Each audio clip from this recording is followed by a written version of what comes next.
Well, welcome to today's conference call. My name is Marty Flanagan. I am the Vice President of Franchising with Code Ninjas, and we do these calls each and every week. These are great ways for you to learn more about Code Ninjas. We call them our learning channels. And if you have any trouble hearing me today, if you have any kind of connection issues, there's a couple of things I'd like you to do. Please send me an email, marty@codeninjas.com. If you can't hear me, it's not loud enough, and I can talk louder, we can try to make some adjustments. And please know that all of our phone calls, all these conference calls are recorded. So you're able to go back and listen to them if you missed something. And we keep these calls in our history, so you're able to go back and listen to past calls as well. And again, my name is Marty Flanagan here with Code Ninjas. We love to do these calls because of really one section of these calls, which is our Q&A time, which is you're going to be able to ask whatever questions you have about Code Ninjas, about our direction, about anything you hear on today's call, anything that's come up in the past, and we're going to do our very best to answer your questions today through that Q&A section. And it's going to be announced, and it's really easy. You hit *6, you virtually raises your hand, and I have David Graham on the phone call today, and he's going to be manning the boards on the back side of this. So he's going to be able to see your question and then patch you into me, and then we'll be able to answer your questions. If I can't give you the great answer that we need to have, and David's here to back me up as well. So how these calls work is that first 10 or 15 minutes, they're always the same. We give you some history of our company, what we're about, a little bit about our team, where we come from. I give you a little bit about David Graham and how Code Ninjas came about. And then I dive into our curriculum a little bit. I talk more about our support model, and then we talk about what our next steps look like and kind of where we're going from here. So to kind of kick everything off, I do want to say that, we had a goal last year. We thought to ourselves, as we're building the infrastructure of Code Ninjas, which we did in 2016 and we did throughout 2017, we had a goal of, we're not going to do this heavy marketing and heavy awarding of territories in 2017. We thought we were going to set a simple goal of 20 franchisees in 2017 was our goal. We wanted to be able to add 20 franchisees, 20 locations, and be able to say, we had a great year.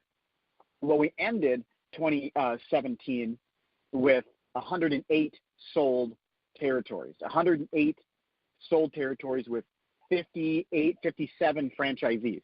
Currently, we're at, in 2018, now we're at just at 120 sold territories.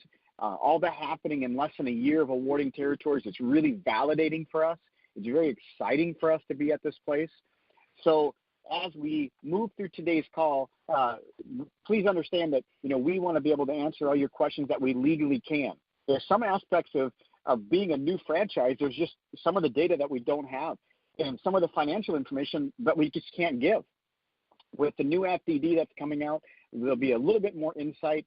That's obviously going to come with higher franchise fees and some other aspects of our FDD that will be changing. But we can connect about that one-on-one. So really, where did we come from and what's going on with Code Ninjas? Well, when it comes to just our overall history, you have to kind of understand where we've been a little bit with just understanding this adult coding world and how it came to be for us to bring kids into this. And David Graham, he actually owned a school that taught adults how to code for many years.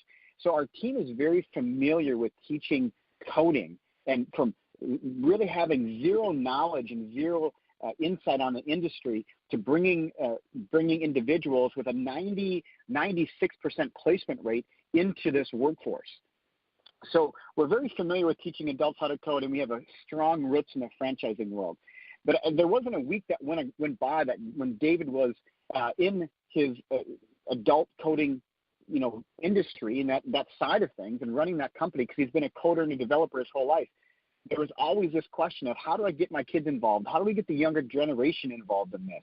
And he kept hearing it week after week after week.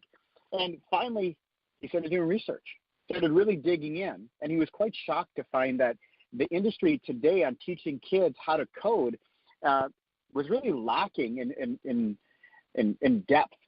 It was more teaching kids how to code through like drinking from a fire hose. This approach that took 4 to 6 weeks, and they just download a kid within, these students with information, and then where we go from there. It was like a bucket with a hole in the bottom mentality, a business approach. So not only the business approach was a little off, but how we expect our kids to learn was a little bit off. So we reverse engineered this, and David did a ton of market research, and we created a proprietary blend of curriculum that has 9 different belts to go with our Code Ninjas theme. And those 9 belts each have a learned set of skills within inside them.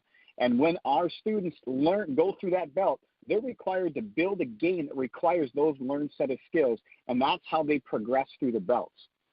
So as we were going through and creating that proprietary blend of curriculum, we continue to develop our business model to be where our students come in 1 to 2 days a week. They stay for up to an hour each time, and it's at mom and dad's convenience. There's not a classroom setting. There's not a session. It's at mom and dad's convenience. So we have that world that we can live in as a revenue source, but then we can also add in all of those camps, summer camps and winter camps, spring break camps. We can add in the camps that increase the bandwidth of our kids, and we can introduce kids into this world of coding. Our motto from the beginning was kids have fun, parents see results.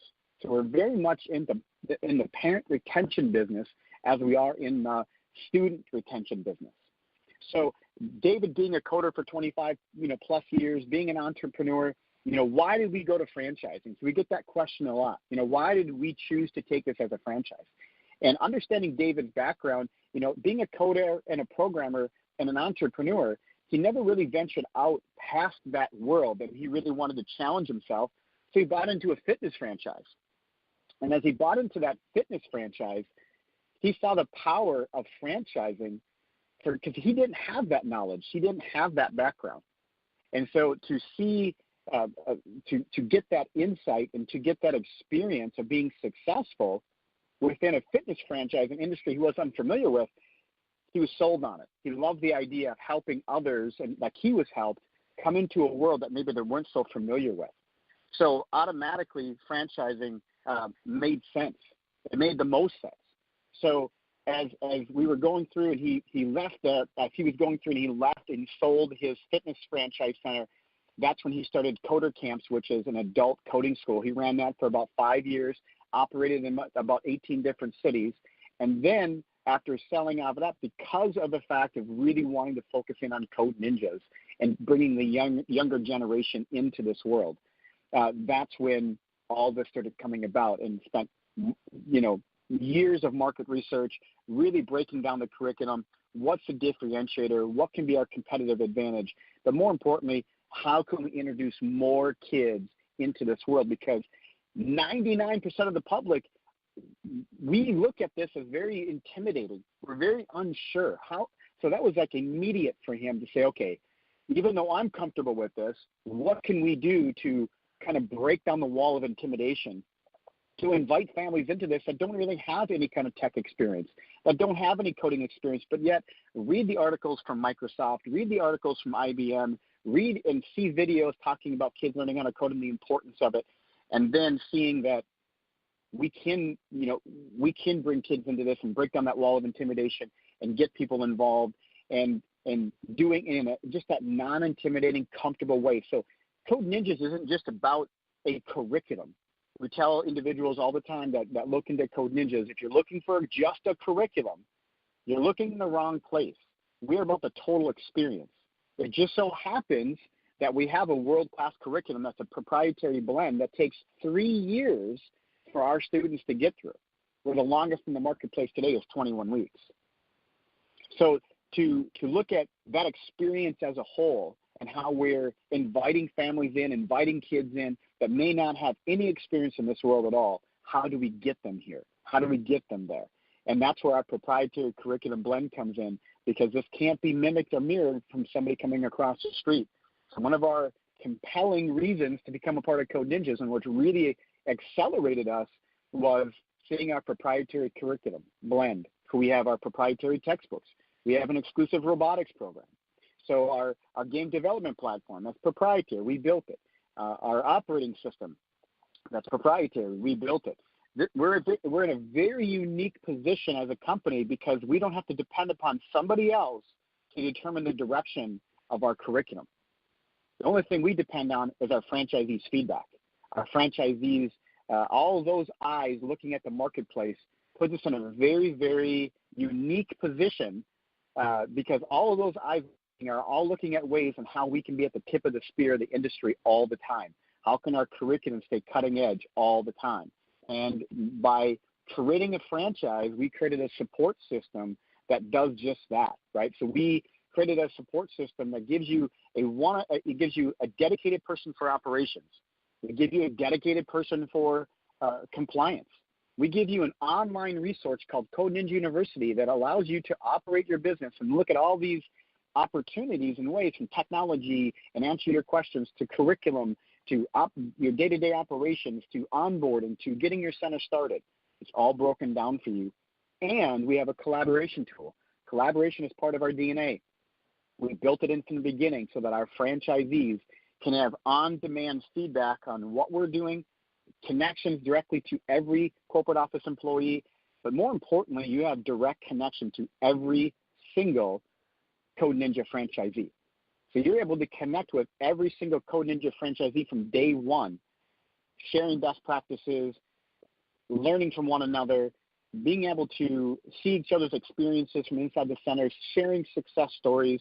It's really exciting to see how much activity and the reciprocal relationship that is happening between franchisees with sharing information, sharing data, sharing files. It's inspiring to watch, and we cultivate that relationship from day one and really encourage our franchisees to be active in that. So when you look at Code Ninjas as a whole, we've designed our company to be a franchise from day one. We weren't a mom and pop shop that turned into a franchise. We went from day one to be a franchise. So we put all of our tools in place from our preferred vendors having franchising experience to our team members having the background obviously with coding and development, and also teaching that to the franchising side of it. So when we look at how Code Ninjas and how we move forward, we put all these steps into place so that you were able to see a clear path from today to becoming a Code Ninja franchisee. We have discovery days. We also like to customize your experience based on your timelines, based on your markets. So you work with myself or Jeff Thames, and we work with you individually on making sure that you have all the pieces of the puzzle in place to be able to move forward. So now we're going to come to the time where we do our Q&A. So that first 10 to 15 minutes, like I said, we do the same introduction. Sometimes there's new announcements on the directions we're moving or some performance stuff that we've done. But that first 15 minutes is pretty much the same, and then we turn it over to you with your Q&A. So now we're going to start that Q&A. You'll be triggered by hitting, to let you know you need to hit *6. *6 will virtually raise your hand. When you virtually raise your hand, I'll be notified, and then you can ask your question, and you can ask as many questions as you'd like as we go through. So we have one individual with a question, so feel free to ask your question. Hi, you have a question? Hi, yes. Can you hear me? Yes, I can hear you, yes. Okay. Yeah, my name is Mr. Roby Randall. I'm out of San Antonio, Texas. A few questions. One, in the beginning there you mentioned the increase of the franchise fee. Are you guys looking at doing that anytime soon? It happens April 1st. So every year the franchises have to renew their franchise agreement, their FDD, they have to renew their federal disclosure document every year. And so ours is, they're always usually due around April. So our new franchise disclosure document will be happening in April. Okay. All right. Great. And then also about the after school and summer camps, do you guys already have some developed curriculum or agendas developed for those? Or is it looked on the franchisee to kind of develop what they want to do during those summer camps or after school programs? So everything has an agenda. The after school program has an agenda. Obviously, we'd love for you to be able to customize that to your center, but you'll have a basic agenda that you'll be able to build off of. The summer camps are a curriculum that would be already in place, and we give you a variety to choose from. You can do all of them and offer that to everyone in your community, and you can have them just sign up for which ones they're most interested in. But those curriculums are set to go. So when it comes to adding to that, you just have to have, if you're looking to add a curriculum, for example, our Coding the Drone camp that we have is from a franchisee's idea, and we implemented that into our summer camp program. So if you find a summer camp you'd like to do, you just have to have it approved by the corporate office. And if it's all approved and ready to go, then that we can release it like we did with Coding the Drone. Okay, great. And then I'm assuming that I'm looking at the center projection worksheet. When you put in the number of events per month, that's a one-day summer camp we're looking at. They say full day, half day. Okay, not a week. Yeah. So they're a week-long summer. Each summer camps, those are a week-long camp. They're not a one-day camp. Oh, okay. So when you're putting the events per month, that you're actually putting in for a week-long event. Week-long full-day summer camp. Got it. And, okay. And I'm guessing you're working with Jeff and you received that. So definitely want to work with Jeff as you walk through that to be sure it's all correct. Okay, great. And then what is your stance or view on the ability, to create like scholarships or reduced and free tuition for underserved communities in the franchise area? Any thoughts on that or information? Well, I mean, so when it comes to if you're going to be doing scholarships, those scholarships have to come from the outside in, right? So you would be there's not really the free curriculum. We don't have a way to just do this all for free. It's going to be if money's going to be coming in from the outside, it's going to have to be an electronic source, it's going to have to come from a credit card, or that's the only way that would be able to be paid and done. So we don't really have a way of doing our curriculum for free. What about the franchisee if they want to, they cover the cost, and is that okay? Oh, you're welcome to pay for somebody, yes. Oh, okay. Yeah, okay. You're more than welcome to pay for somebody, yes. Okay, great. Thank you. That's all. Those are all the questions I have. Awesome. All right. We have a couple more questions, so this will be great. Okay, so hi, this do you have is a question? Javier this is Javier in San Diego. Hey, Javier. Hi. So you mentioned that you had a projected number of franchises in your first year, 20, ended up being, I think, over 100, which is great. Do you have a projected number of franchises that you are shooting for 2018, and where are you in terms of that number right now? I know it's early in the year. That's my question. No, it's my department, so it works out great for you to ask me that question. So we would like to end the year at 300. That would be a huge accomplishment for us. We would love to hit. That was kind of our goal from the beginning. We wanted to do 20 locations in 2017, and then when David and I sat down, we were thinking, okay, so that means we're gonna really go for that big number, which is 200, and we're gonna go for that in 2018. So we kept that number for 2018 because we feel that's a great number to shoot for. We feel we can accomplish that. We feel that is still very much in our sight to be at that 300, which would be just under 200 for the year. That's great. And one last question, if I may. Yes, please. I know that there was mention that exploring taking the franchise outside of the States was perhaps being considered somewhere down the line. Any timeline on that as far as offering franchises like, say, in Mexico? So when it comes to going outside the States, there's obviously some challenges that come with that. So we actually have legal counsel that I worked with for quite a few years that did a lot of international work. So she's now on retainer and a part of our team. So now that she's a part of our team, we have those wheels in motion to create a master franchise agreement to go outside the U.S. And it's I have 3 to 4 calls a week with international individuals that are looking. There's a lot of moving parts there as we look international. Thank you. But definitely, we'll have our first international location in 2018 for sure. Awesome. You have a question? Yes. Hi, my name is Ramna Sivachaka, and I'm from Maryland. My question is, right now where I live I live in Montgomery County, and I see so many franchises around. How are you going to, if I actually start a Code Ninja, what will be my territory? Is there a restriction of having more than one in a particular radius? How are we going to handle that?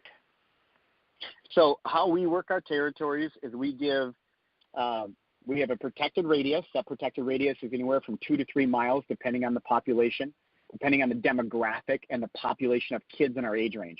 We don't go by overall population because obviously those aren't kids in our age range. So we focus on individuals in our age range, and we build a territory based on that. That territory range is 2 to 3 miles, and for somebody, for the numbers would have to be pretty overwhelming to get through the approval process to have another territory that would be encroaching on another franchisee's territory. Now, and what I mean by that is if you have a 2-mile territory, for somebody to be 2.5 miles away, the numbers would have to be staggering. We don't want our Code Ninjas fighting over the same students, so we work really hard on making sure that the approval process that a territory has to go through, if it's going to be near another Code Ninja, is pretty rigorous. We don't believe in just putting a Code Ninja on top of Code Ninja on top of Code Ninja. That's not our goal. We want to make sure that we're servicing our communities, taking care of our communities, and the numbers have to make sense for a territory to be approved anywhere. I hope that answers the territory question. We have another question. Hey, Marty, this is Reagan Davis. Oh, hey, Reagan, how are you? Doing well. Good to talk to you again. I had a bunch of questions, but one was regarding the tuition. I'm curious what exactly that provides. You said it's up to 2 times per week that they can just drop in whenever they like. And kind of the follow-up is, what if they want to come in more often than that? So we really don't. So how the monthly paying tuition works is a flat rate. If they don't come in at all, if they come in once, if they come in twice, and they stay for up to an hour each time. So the experience is when they come in, they have to scan their RFID bracelet, which then activates their curriculum. So they're able to access their curriculum after they have scanned in. They can't just come in, sit down, and start doing their curriculum. They actually have to scan in, and that's what controls everything. When it comes to the more option, well, if we allow this unlimited option to come in, too much of anything can be bad. Too much of a good thing can be bad. And we really don't want to be burning our kids out. We want to get them hooked on our atmosphere, being involved. But if anything, we get them in and they're coming in every single day and staying, for an hour or 5 days a week, and that will create a problem. They will get burnt out eventually. We want them to absorb this information. We want them to practice their critical thinking skills, problem-solving skills. So we did set up a parent portal, which is going to allow them to go back through and play the games that they've built and make some minor changes. So they are going to be able to do that, but they'll never be able to progress in the curriculum from anywhere but from inside the center. And having it available more than 2 days a week, I think we risk burning our kids out. Great. No, that makes sense. I would agree on that. And how does that weekly clock work? Does it reset every Monday morning, or is it the last time they visited? How does that work? Yeah, actually, well, the system that we built for this just tracks every single student on when they come in and how long they stay. So it would reset every week. Okay. So if they came Thursday and Friday, then on Monday again it would reset and they could come. And if they went Monday, Tuesday, they would have to wait until that next Monday to come back in? Correct. Okay. All right. I also want to ask if there were other or more recent or better revenue numbers you could share. We talked previously, and in the documentation it talks about that kind of $32K in 54 days from the original site. Are there more numbers that can be shared, or Maybe just when we get further down Legally, the process, we can talk about it. no, I can't share anything legally that's not in the FDD. Okay. So everybody who's made a decision to become a Code Ninja franchisee has made a decision based on the numbers you see in the FDD. Gotcha. So it's all about your decision-making process and what data you need to make the best decision for you. Legally, I can't tell you how any center is performing, whether it's a franchisee center or our corporate-owned center, unless those numbers are reflected inside of our FDD's item 19. Gotcha. So as far as numbers that are in there, one of the big expenses I saw was FF&E, and it ranged from $20,000 to $40,000. I was wondering if you could tell me maybe what the main variable is in that, or how it can range so much. Space size. Just space size. Okay. Yep. And that actually leads to one of my other key questions, and I'll stop asking after this one, let some other people get in here.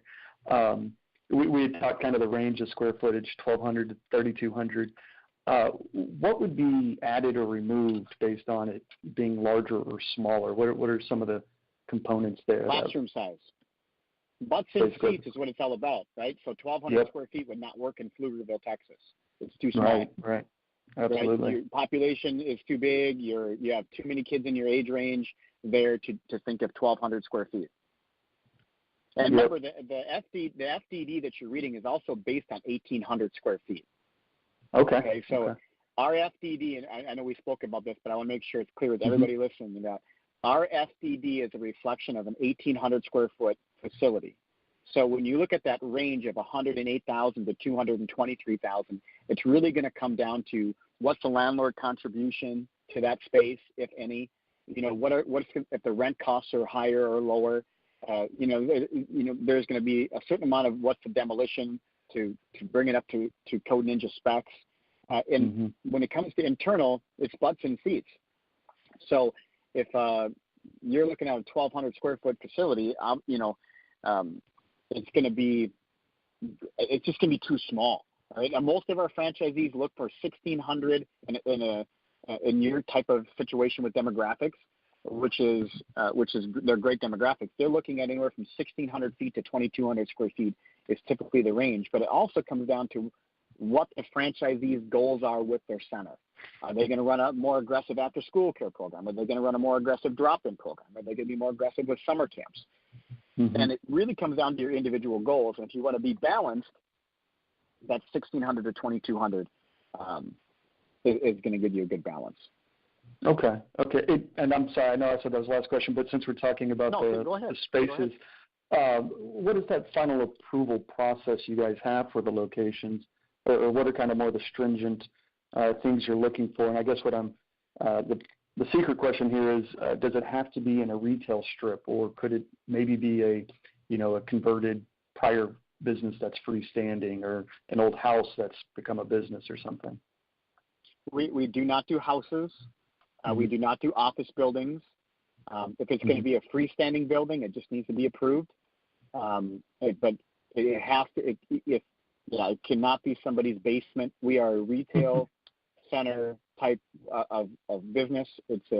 So this is about also mom and dad dropping their son or daughter off and feeling safe, dropping them off and being able to run errands, staying in our center if they want to. So it's we have seen some what they call office retail, which is a retail space. Those are mostly on the West Coast. They're not really anywhere else, and those are far and few between. But you're looking for, a high foot traffic, which means really just drive-by traffic. So what's the drive-by traffic look like? Is it easy to park in? I mean, is it, there's a lot of the opportunity for those other two options are very, very minimal, very small percentages. So we had to make a call in the beginning on what our look was going to be and what our experience was going to be for our students. Great. And I totally agree. I mean, and I love the branding and everything you guys got going on, so that's great. All right, awesome. Thanks for your questions. We got a couple more questions, it looks like. Hi, you have a question? Hi, Marty. This is Praveen Joshi from California. Hi, how are you? I'm doing good. How are you? Doing wonderful. My question is, first question I have is regarding coursework. You mentioned that it is a proprietary coursework. Could you tell me more on how this coursework was developed, who was involved in it, what type of skill set was involved in basically building this textbooks, you said, robotics kits. So what type of skill set was involved in building this kind of coursework? Yeah, you know what? This is actually a perfect time since the individual who developed it all is David Graham, and he's actually on the line with me. So I'll let David Graham take it from here. Hey, buddy, how's it going? I appreciate the question. So the curriculum was built, for one, we brought over the best people from my last company that built out the curriculum for adults, and then we consulted with people from all over the globe, actually, a couple of people in London, some New York guys, about how to convert what we already knew to be a great and effective curriculum into something that children can consume. And so my last company, we did adults, and so the topics don't change between adults and children, but basically we had to change the pace, and we had to make sure that we gamified everything because our main objective is that kids have fun. And so the biggest problems that we had, I guess, were to make sure that we paced it right and keeping it fun along that path. And we are, what I like to say is the curriculum is complete, but it's never done. We are always working on it. We always like having input from our franchisees, from the kids themselves. We do a lot of edits and updates frequently to make sure that curriculum stays relevant, that kids are staying on top of the topics and keeping them engaged for the long term. Does that answer your question? Yes. Thank you. Another question I have is about the training. So what sort of what is involved in the training that is given, or is it first given? That's the first question. And what is involved in that, if yes? Well, when it comes to training-wise, we have our new franchisee training that all of our franchisees go through. When it comes to training and educating your team to teach and coach the Code Ninja curriculum, with our proprietary textbooks and the way our curriculum is designed, that's a very effective and efficient process. So as we go down this road to becoming a franchisee, we go into more detail and helping you understand what that looks like. But it actually is, we're talking about teaching a 7, 8, 9-year-old. So the concepts that they're learning and the critical thinking and problem skills that they're trying to develop is much different than our code senseis are already much past that. So it's actually a very simple process to get your code senseis up to speed and working with your students. I see. Okay. And once the franchisee is open, what type of support should we expect from you? So in the beginning of the call, So in the beginning of the call, I ran through all the different types of support that we offer for our franchisees when they come aboard.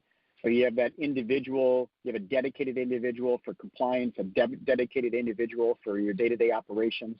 We have a full full online wiki doc we call Code Ninja University that's updated on a regular basis.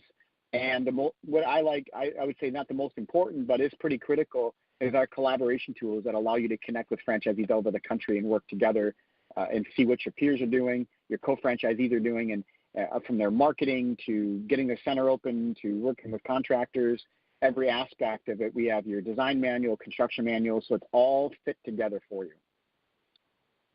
Got it. Okay. Thank you. I think that covers all my questions. Thank you. All right. Thank you. Wonderful. Do we have another question? Yes, sorry about that. My name is Darren from Atlanta. And yes, I sir. wanted to know more about the after-school program. And I was a couple minutes late, so maybe I missed it. But, you mentioned about that, the kids can have burnouts. But after school, aren't you expected to keep them 5 days a week and for several hours? Well, the after-school program, they're not doing the Code Ninjas curriculum for 4 hours every day. So there's a different agenda, different objectives that they're doing every day. with the after-school program. And that's not meant for every franchisee. So that's an optional revenue source. The franchisee can determine if they want to do that or not.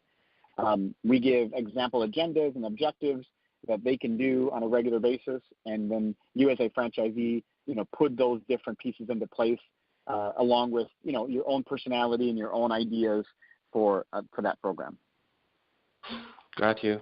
And what's the minimum, size center would you recommend for an after-school program, for a center that actually has the after-school program? Well, I mean, obviously it depends on the market that you're in, but when it comes to, you're always going to be looking at the larger size of a facility. If you're going to incorporate that revenue stream from day one, and you're going to set those goals for yourself from day one, which is great. We have a few franchisees that are doing that. We have a franchisee who doesn't have a location yet, but yet has already bought a van and wrapped it in Code Ninja. So they're obviously excited about doing an after-school program. So that you want to be in the larger size. We say 1,200 to 3,200 square feet. If it's going to be larger than that, it has to go through an approval process. We're not going to say, I can't sit here on the phone and say, I'm not going to approve you for 3,500 square feet. That has to go through an approval process. But, I mean, we're open to ideas for building spaces based on the value that you're going to be getting as a franchisee and the location that it's in. Gotcha. And then one more question on the after-school program. Would you be required to pick up the kids from school? In some places you are required. In some places you are not. So you're going to have to check with your local laws and licenses to be sure that, are you even able to? In some communities, you can't pick them up. You have to hire a shuttle service. So you're going to want to check with your local laws and your local just statutes that are there to determine what you can and cannot do. A little bit of due diligence will be done. I wish there was a blanket rule across the country, but there's not. Okay. All right. That's it. Thank you. Awesome. Thank you. All right. Well, I think that is all of our questions. We got another one. Do you have a question? Yeah, this is Roby from San Antonio again. Just one last question. Are you guys looking at, or do you already have any kind of benefits or discounts for veterans?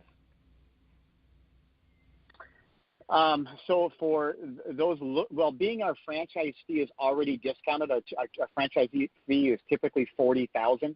So we already have it down to $20,000. So it's already better than a veteran's discount would be because we're in our pioneering stage still.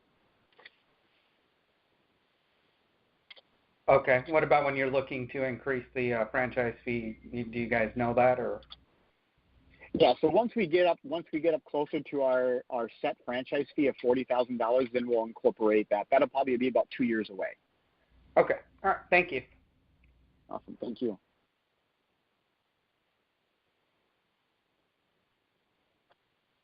All right. Hey, Marty. Yeah, this is Reagan again. I was looking through David's LinkedIn article, and he was talking about, that transportation and pickup, and that previous gentleman asked that question. But he also mentioned kind of the pricing and how it was more elastic than we were expecting. In knowing that there's other locations around the Austin area, do you have any restrictions or guidance on it? Or, are we basically going to have to agree as a group of what a pricing would be, or how does that work when you have territories that are close together? We give you a range, and then you're going to want to work with your local franchisees, right? You all want to be on the same page. But we can't tell you and dictate your prices right now. So we're not going to tell you have to charge what they're charging. You're going to want to play nice with others. It only is great for the brand. It's only great for the teamwork in the community to have your prices, very close together. So everybody's got the same goal. So, we give you a range, and you work within that range. And that range is anywhere from $150 up to $500 for the drop-in program. And you just want to work with your local franchisees to be sure you're all kind of in the same ballpark. But we can't tell you to charge what they're charging, just like we can't tell them to charge what you're charging. Sure. That makes it. Yeah, have a little bit of trust there with your other local franchisees. Yeah, and are you able to put me in contact with some of these other franchisees around here, or where might that happen in the process? So once you become a franchisee, obviously you do directly have contact with them. Before you become a franchisee, I would probably like to connect you with franchisees that are elsewhere. I can connect you with some local franchisees as well. But through this process, you're probably better off connecting with some franchisees that have available time. The Austin market franchisees right now, they're busy. They're in build out. They're going to be starting their pre-enrollment pretty soon. I don't like to overwhelm them when they're in one of the busiest stages of their development. Sure, that makes sense. One of the other questions I had, the FDD talks a lot about area developers. And I was wondering if you have any of those yet, or the process of selecting those, or how you define areas per se. Yeah, areas are just multiple territories. Right. So it's just that simple. Yep. Areas are considered anything that would be considered an area development agreement means it's multiple territories. It's more than one. Gotcha. So if you opened up a single franchise and then a year down the road want to open a second, would you then turn into an area developer and have an agreement under those conditions? No, you'd have two separate franchise agreements. It wouldn't be an area development because you'd already have one done, and you didn't buy another at that time. Gotcha. So you would be considered a multi-location owner, where an area development is you're buying 3, 4, 5 right off the bat, and you're going into an area development agreement with us, which means you're going into an agreement to develop the territories that are outlined in your agreement. Gotcha. And are you able to tell us what the franchise fee is going to go up to after that April 1st deadline?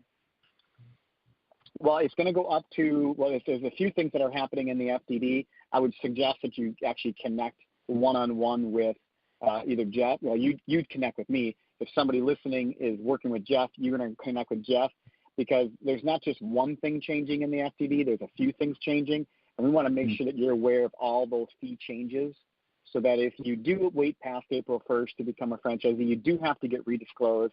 The franchise fee is going up. The area development fee is changing as well.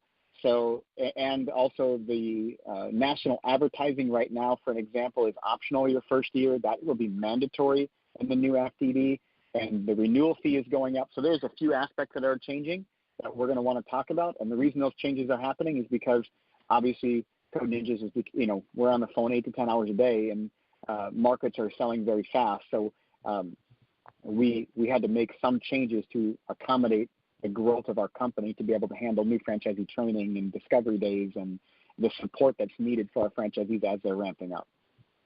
Gotcha. Great. That makes sense. Thank you, sir. All right. Thank you. All right. You have a question? Yes. The question is about the curriculum itself. So can you talk about the proprietary software that you would install on the computers at this center? And, what are the different protocols required? What is the security required?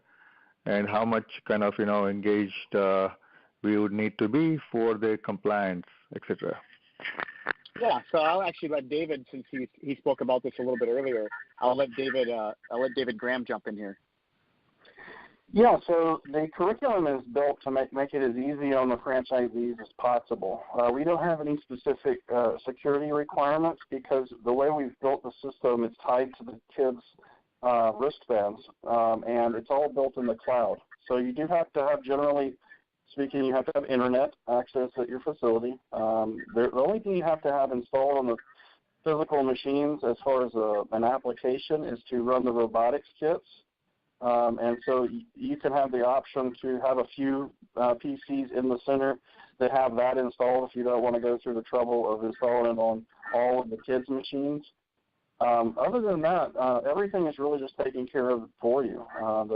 The game development platform, I personally built that.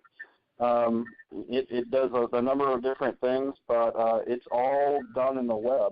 So the application and the game that they build is actually built in web technologies and then distributed via web technologies. So there's nothing really security-wise that needs to be handled on your side. Wonderful. What about the registration aspects, point of sale aspects? and those countries? Would you be providing infrastructure and a website for that as well, or would we need to buy it ourselves? No. All of that is handled through our partner organization called Franchisor. So every bit of it, payment acceptance, getting you hooked up with a merchant account, getting everything set up for registration, all of that is already taken care of through our system, and it's just a single system, really. It all works smoothly together, so you don't have duplicate entry and integration points that are manual. All right, thank you. Wonderful. No problem. Well, I want to thank everybody today for joining. If you have more questions we weren't able to get to you, please reach out to myself, Marty, at CodeNinjas.com. I'll be more than happy to get back with you, or Jeff at CodeNinjas.com. We'll both be able to reconnect with you and answer any questions you might have. I want to thank you again. If you're interested in looking at next steps with Code Ninjas, attending a Discovery Day, we do have a few benchmarks that are set in place. If you want to attend a Discovery Day, I'd be more than happy to help you out in understanding how to be invited to one of those, because they're by invitation only. So look forward to working with you more. Look forward to maybe seeing you at Discovery Day. And if you have more questions, please reach out at any time, Marty at CodeNinjas.com. You can also call my cell phone, which is 763-516-3578. Thanks for your time today, and enjoy your weekend.